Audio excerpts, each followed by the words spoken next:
No food. Mom collapsed, came the urgent message from my daughter, Lily. Since my divorce a year ago, my 7-year-old Lily had been living with my ex-wife, Susan.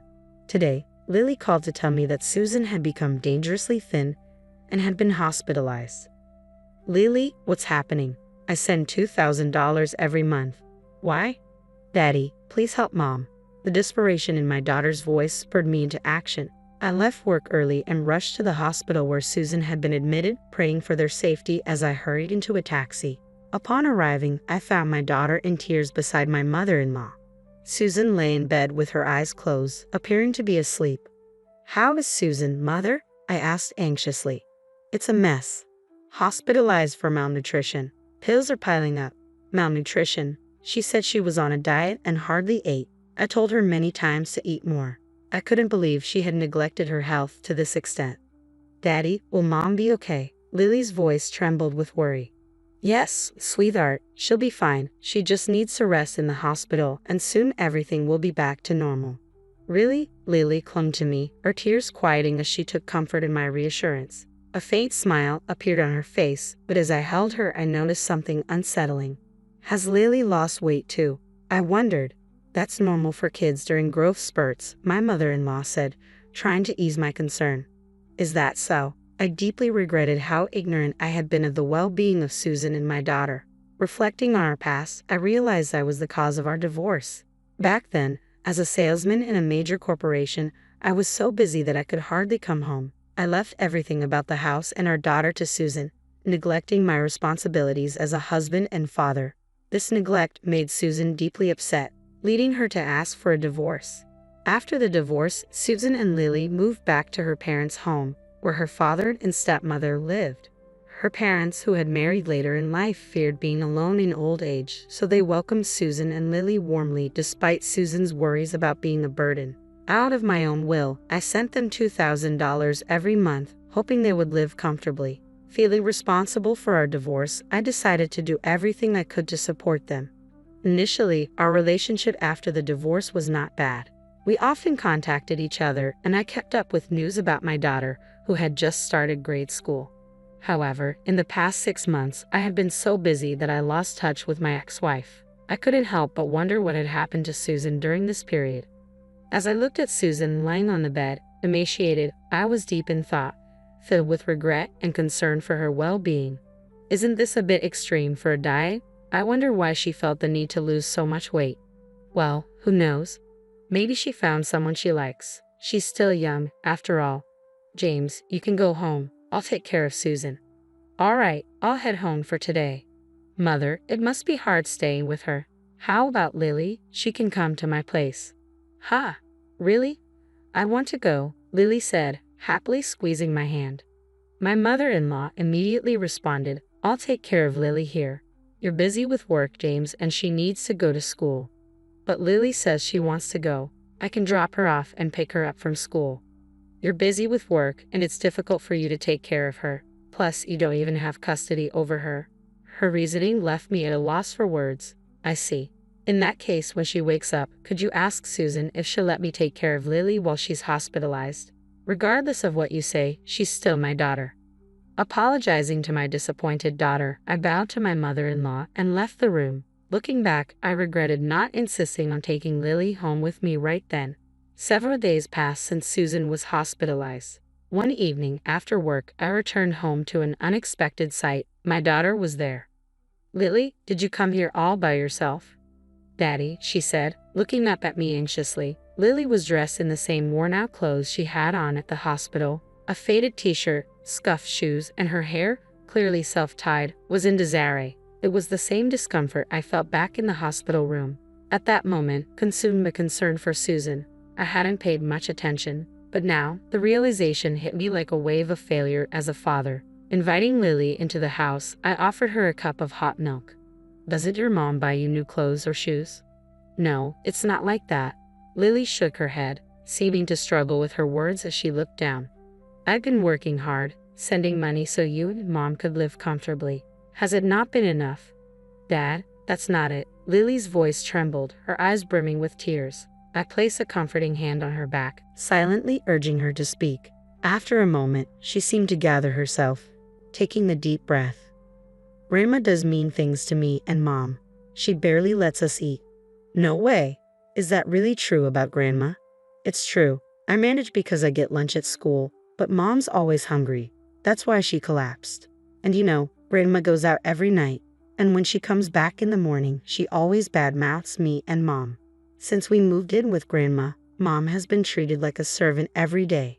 Lily's words, punctuated by tears and frustration, hit me like a ton of bricks.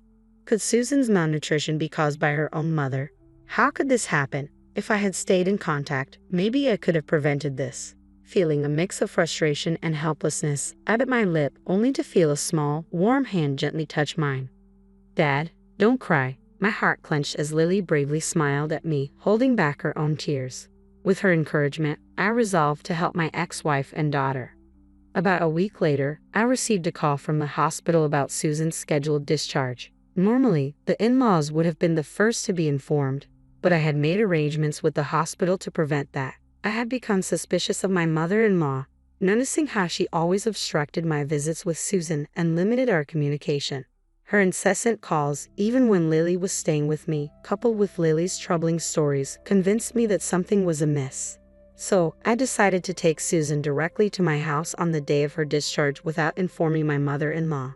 When Lily and I arrived at the hospital, there was Susan, thinner, yet with a much healthier complexion than when she was admitted. "Thank you for coming to get me. I'm sorry for the trouble." Hearing Susan's voice properly after so long quickened my heartbeat. I was immensely relieved she was alive. Just as I breathed a sigh of relief, Lily rushed to hug her mother. "Mom, I'm so glad you're okay now." "Lily, I'm sorry for worrying you." Their emotional reunion brought a lump to my throat, but I knew we couldn't linger for my mother-in-law to arrive. Hastily, I ushered them into the car and drove home. "It feels nostalgic," Susan said, relieved, as we arrived at the house we once shared. Waiting for the right moment when she seemed calm, I broached the subject. "Actually, Lily told me something." As I asked Susan about the truth of Lily's words, her eyes widened and she awkwardly averted her gaze. What Lily said was true. After our divorce and my return home, my mother began treating me like a maid. Even when I started earning from work, she took all the money. There were even times she wouldn't let me eat because she claimed I didn't earn enough. "Why didn't you talk to me about it?" "How could you say that?" "I couldn't ask for help because I was the one who initiated the divorce. We hadn't been in touch recently, so I assumed you found a new partner. I didn't want to interfere with that." "A new partner? No way. Besides, didn't I transfer $2,000 to you every month? How did you fall ill?" "If you're lying, I haven't received anything." "I'm sure the money was transferred just fine. It should be recorded in your bank book." "My mother took both my bank book and debit card. She told me that you stopped sending money a long time ago, that you found someone new, and had abandoned me." I was stunned. If only I had kept in touch more diligently, this wouldn't have happened, but it's too late to regret it now. "She also took my credit cards and used them without my permission." "But couldn't you have run away?" "If I did that, they would turn on my father, who was left at home. I can't leave my father alone." Susan choked up as she said this. My mother-in-law was a big spender, and when Susan and I were still married, she would often come to us asking for money. Despite this, she was generally pleasant and kind, so I believed Susan and Lily would get along with her. However, the moment Susan moved back home after the divorce, my mother-in-law seemed to transform into a completely different person. She neglected her household duties, spending her days out and taking out her frustrations on Susan and Lily when she ran out of money. My father-in-law, a quiet man, couldn't stand up to my mother-in-law, so he turned a blind eye to her behavior. He offered no help, leaving Susan to endure it alone. But I let Lily suffer. I'm a terrible mother, aren't I? That's not true. The one at fault is entirely my mother-in-law. I see, thank you. With that, tears quietly streamed down her cheeks. A few days later, I waited for the day my mother-in-law would be out and headed to my in-laws' house. When I arrived, my father-in-law, Apollo, greeted me with a deep bow. "I'm truly sorry. I've done a terrible thing to Susan and Lily." "Sir, I've heard about what my mother-in-law has been doing to Susan and Lily. I came here to help them." Upon hearing my straightforward statement, my father-in-law gradually began to speak. "I noticed what she's been doing, but I turned a blind eye. I grew afraid to speak up as I saw her change day by day. But I can't bear to see my daughter and granddaughter hurt any longer. His voice trembled with regret. Like me, he wished to protect them both. "Sir, could you lend me a hand?" I requested his assistance in monitoring my mother-in-law's activities, where she went, how she spent the $2,000 I transferred, and how Susan's credit card was used. Subsequently, I also initiated my own investigation into my mother-in-law's actions. "Where have you been? The hospital bills were expensive. You really are one hell of a burden." I overheard my mother-in-law's harsh words to Susan during a visit to their home. On another occasion, I accompanied Susan to her parents' house. As soon as Susan entered, I could hear a loud voice berating her. Ignoring my surprise, my father-in-law turned to Susan and asked, "Are you all right?" Susan trembled in fear from the berating. Rubbing her back, I turned my gaze towards my mother-in-law, who froze for a moment before hastily greeting me. "Oh, welcome. What brings you here so unexpectedly?" "I just dropped off little Lily at school and thought I could come over to discuss some matters regarding Susan and Lily without having Lily present. Hope I'm not intruding." "Oh, a discussion about what, I wonder? As you can see, we're getting along quite nicely." Saying that, my mother-in-law tapped Susan's shoulder, to which Susan clearly showed her discomfort. Already seated on the living room sofa was my father-in-law. I pulled Susan close, sitting down nearby. "I've been transferring money to Susan's account to help out even a little bit after our divorce. Is it true you were using up all the money?" "What? What money? I know nothing about it." Susan's probably trying to cover up her frivolous spending by blaming me. I wonder where the $2,000 every month is going. What a terrible daughter. As expected, my mother-in-law feigned ignorance, attempting to shift the blame onto my ex-wife. She likely thought she could evade responsibility, but I exchanged a glance with my father-in-law, who quietly nodded. The moment for retribution had arrived. "That's odd. You mentioned that $2,000 every month, but you told Susan that I stopped sending money and had abandoned her and our daughter, right?" My mother-in-law started trembling as I uttered those words.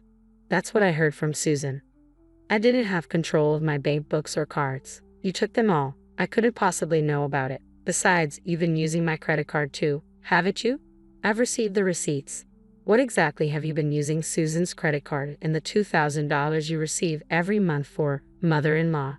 To her question, my mother-in-law shook her head, insisting she didn't know. Of course, we expected her to play dumb. In the midst of this, my father-in-law brought something out from the back of the room.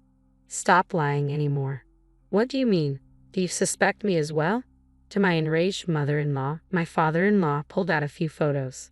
"So that's where you've been going every night. You seem to have a favorite host at the nightclub. It appears you've been having a grand time using James's money and Susan's credit card. How did you?" My father-in-law and I looked into everything. Although we only had to follow you around since you were so careless, we figured out everything without much deep investigation. What's wrong with using my daughter's money? I should be allowed that much. Furthermore, it seems that wasn't enough money for you. You've been tricking money out of widowed men like my father, almost akin to marriage fraud, haven't you? Shut up. It's the victim's fault for being fooled. As we presented the evidence, my mother-in-law brazenly shrugged it off. "I thought this man had money when I married him, but it turns out he didn't have much. Luckily, my daughter Susan has been a great contributor. Haha, men at the local senior centers are so easy. All it takes is a soft voice to have them smitten." Hearing this, my father-in-law's jaw dropped to the ground. Susan and I were at a loss for words. "We're calling the police." "No, anything but that." At the mention of the police, my mother-in-law turned pale, but I went ahead and called them. "Why would you call the police? This isn't looking good for me." "So you're aware that what you've done is wrong?" "Just don't call the cops. I apologize for everything. Forgive me." "Judging from your attitude, it seems like you've done this before." "Don't worry, we'll have the police conduct a thorough investigation." My mother-in-law, pale of face and shaking, was taken away by the police officers who arrived shortly after. Apparently, my mother-in-law was arrested on charges of marriage fraud, and it seems like several people were demanding repayment for their money. Naturally, my father-in-law divorced her. Furthermore, he sued her for the emotional distress inflicted on her family from her harassment. Susan also claimed $50,000 in damages for the misuse of her credit card. Of course, I'm also demanding the return of all the money I transferred.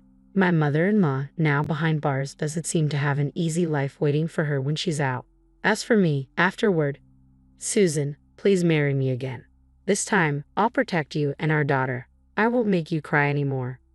We had once stumbled through a misguided marriage, but this incident made me realize the true value of my ex-wife. Hearing my words, Susan cried, thanked me, and held my hand tightly.